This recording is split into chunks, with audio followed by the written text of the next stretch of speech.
İşte kozmolojiyi öğrendiğim zaman kozmolojide hassas ayar ve evrenin bir başlangıcı olduğunu gördüm. Bu beni çok sarsmıştı. Ama ikincisi, evrene hükmeden yasalarda yapacağınız en ufak bir değişikliğin yaşamı imkansız kıldığını gördüm. Evrenin muazzam bir hassas ayarı olduğunu söylüyor. Bakın hassas ayar gerçekten çok üzerinde durulması gereken bir argümandır ki bir açıklama ister. Şöyle düşünün, başlangıç koşulları o derece düşük entropide ki ve bu entropi hayatın şu anda var olması için lazım gelen entropi söz konusu olduğunda o şekildeki bir tane minik kuarkı, elektronu diyelim saklıyorsunuz ve onun bulunmasıyla bütün insanlık kurtulacak ve o bulunmuş. İşte kozmolojik sabitlik 10 üzeri 120'de bir olasılığın gerçekleşmesi böyle bir şey. Evren trilyonda bir oranında hassas bir denge sayesinde var olmuştur. Eğer yerçekimi manyetizmadan az önce verdiğimiz oran kadar fazla olsaydı, gezegenler, yıldızlar, galaksi ve evren tek bir noktada büzüşür, sonsuz yoğunlukta bir bilyeye dönüşürdü. Bu kadar bir amaca yönelik nasıl olasılıklar gerçekleştirilirse bunun arkasında bir hassas şekilde ayarlanır. Yəqin ki, kanal açıldığı gündən ən çox maraqla gözlənilən video ilə gəlmişəm bu gün qarşınıza.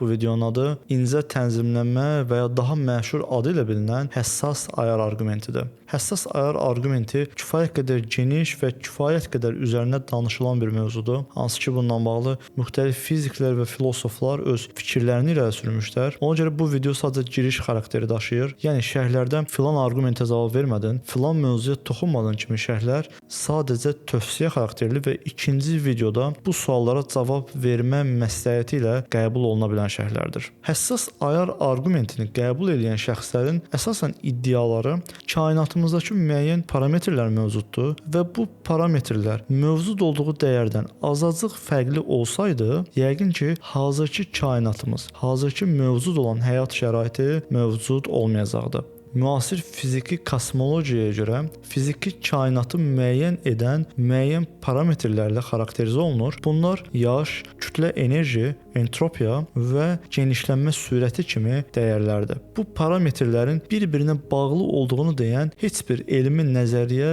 və konsensus yoxdur. Amma buna rəğmən məhz bu arqumenti müdafiə edən şəxslər iddia edir ki, bir parametr dəyişdikdə digər bütün parametrlər ona uyğun dəyişim göstərir. Amma əslində müasir fiziki kosmologiyaya görə bir neçə parametri dəyişdirib digər bütün parametrləri sabit saxlasaq, hansı ki, dəyişdirdiyimiz parametrlər kifayət qədər böyük ölçüdə təsir eləyə biləcək miqdarda olmalıdır. Bu zaman hazırda gördüyümüz həyat modeli ilə yerinə yaranacaq həyat modeli arasında kifayət qədər fərq olacaq və ya ümumiyyətlə həmin həyat modeli heç bir həyati standartlar göstərməyəcək. Məsələn, qravitasiya sabitini götürək. Əgər qravitasiya qüvvəsi hazırda mövcud olduğu qüvvədən 3 dəfə daha artıq olsaydı, Collinsin də dediyi kimi, yəqin ki, quruda bizlə uyğun olan və yaxud da ümumi olaraq canlı quruluşu təkamül eləyə bilməzdi və eyni zamanda suda sadəcə mürəkkəb olmayan çox sadə, ilkin hüceyrəli canlıları müşahidə edə biləcəkdik. Başqa nümunə nəzərdən keçirək, güclü nüvə qüvvəsi. Əgər güclü nüvə qüvvəsi hazırda olduğu miqdardan 50 dəfə az olsaydı, karbon əsaslı həyat modelində bir sıra digər elementlər mövcud olmayacaqdı. Güclü nüvə qüvvəsini daha da aşağıya indirsəydik, bu zaman əlimizdə hidrogendən başqa heç bir element mövcud olmayacaq və karbon əsaslı həyatda hidrogendən başqa element olmadığı üçün heç bir canlı aləm və həyat işartıları mövcud olmayacaqdı. Bayesçi, yəni ehtimali teoremlə ifadə etməli olsaq, aşağıdakı qrafiki əldə edərik.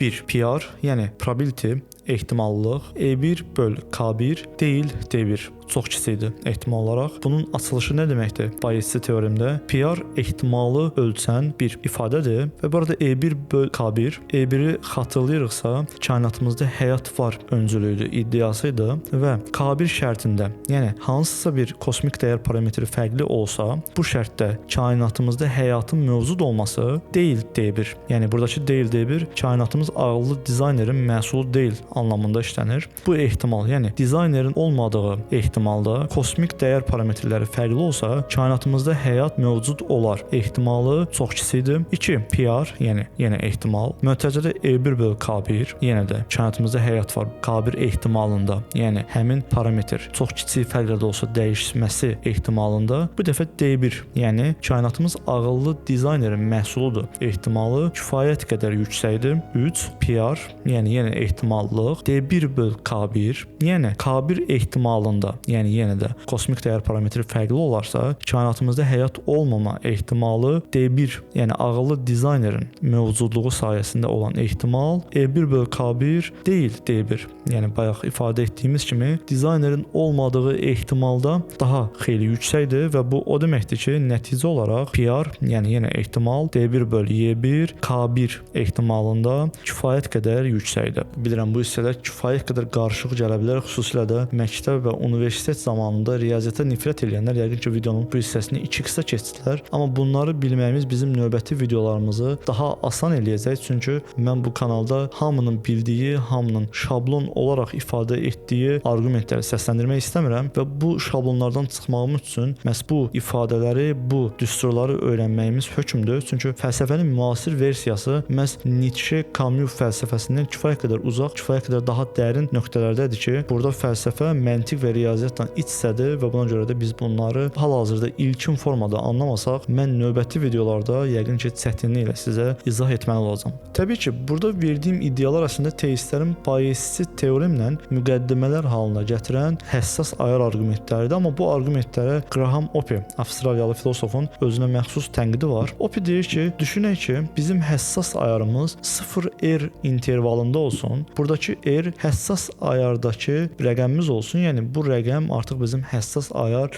sabitimizdir. Əslində bütün o müqəddimələrin keçilməsi, izah olunma səbəbi məhz bu R intervalında mövcud olur. Graham Oppy buna çox maraqlı tənqid gətirir. Oppy deyir ki, bu R intervalının nə olması əslində kifayət qədər subyektiv və keyfi seçim ola bilən bir rəqəmdir, bir statistikadır. Oppy'yə görə düşünək ki, maksimum 1000 bal olan bir imtahana giririk və buradakı ən yüksək bal, yəni mən bu balı keçsəm artıq imtahandan keçmiş sayılacam. Həssas ayarını özümüz seçirik. Bu zaman özümüz seçdiyimiz halda mən həmin balı 100 bal olaraq da keçsəm, yəni 100 bal olaraq o intervalı müəyyən etsəm, 101 bal almağım məni o imtahandan keçmə ehtimalımı yaradacaq. Və bu ehtimalın bu formada olması isə təbii ki, subyektiv və absurd olardı. Bu zaman hər kəs öz ehtimalını qoyardı və öz intervalını yaradardı. Bu zamanda artıq məhz bu imtahanın mövcud olma anlamı olmayacaqdı. Eyni zamanda da bu arqumentdə mən həssas ayarın olduğunu iddia edirəm və öz intervalımı özüm müəyyən edirəm. Bunun əksi də mövcud ola bilər. Mən həssas ayarın olmadığını deyirəm və bu ehtimalın kifayət qədər daha yuxarı bir pilləyə qoyaram və bu zamanda bu ehtimalda olmadığı üçün əslində kainatda həssas ayar yoxdur deyirəm və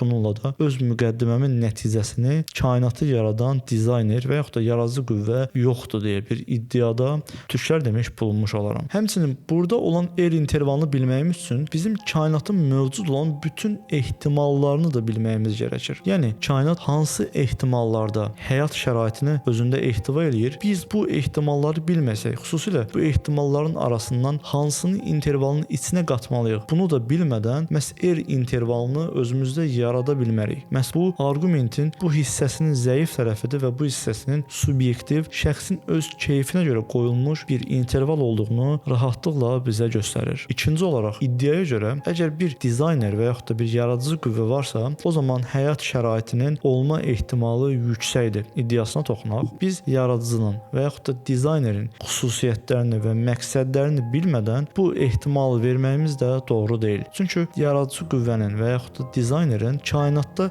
həyat şəraiti mövcud etmək istəyi olub olmaması arqumentin heç bir hissəsində olmadığı üçün məhz arqumentin bu hissəsi kifayət qədər xətalı duruma düşür. Çünki yaradıcının istəkləri tam fərqli ola bilər və yaxud da yaradıcı əslində həyati şəraitə malik olan bir kainat modeli yaratmaq istəməyə bilər. Həssas ayarla bağlı birinci, yəni giriş videomuzun fikirlərini, ortaya qoyduğumuz iddiaları ümumiləşdirsək, məhz teistlərin və yaxud da həssas ayarı müdafiə edən şəxslərin iddiaları subyektiv və öngəbullardan o tərəfə keçmir. Videonun ikinci hissəsində daha fərqli həssas ayar izahlarına, həssas ayar iddialarına toxunub və bunları həm Zobel, həm də Graham Oppy'nin tənqidləri ilə fikirlərimi izah etməyə çalışacağam. Növbəti videolarda bizə dəstək olmaq üçün videonu like edə və paylaşa bilərsiniz. Həmçinin öncəki videomda da videonun sonunda çox kiçik olaraq toxunduğum Filosofların Savaşı adlı bir məzmun yaradacağımı demişdim və həm Instagram storiesində, həm də bundan öncəki videonun şərhlərində gələn filosof nümunələrini dəyərləndirdim və 8 filosofdan artıq 5 filosofun adını əldə etmişəm. Növbəti 3 filosofun adını yazın və Filosofların Savaşı məzmununda sizin də filosofunuz qalib gələrsə, həmin şəxsə sürpriz bir kitab hədiyyə olunacaq. Bu sürpriz kitab da mən artıq bu Filosofların Savaşı məzmununu izah etdiyim videoda kitabın adı və nə ilə bağlı olması ilə bağlı məlumat verəcəm. Növbəti videolara qədər.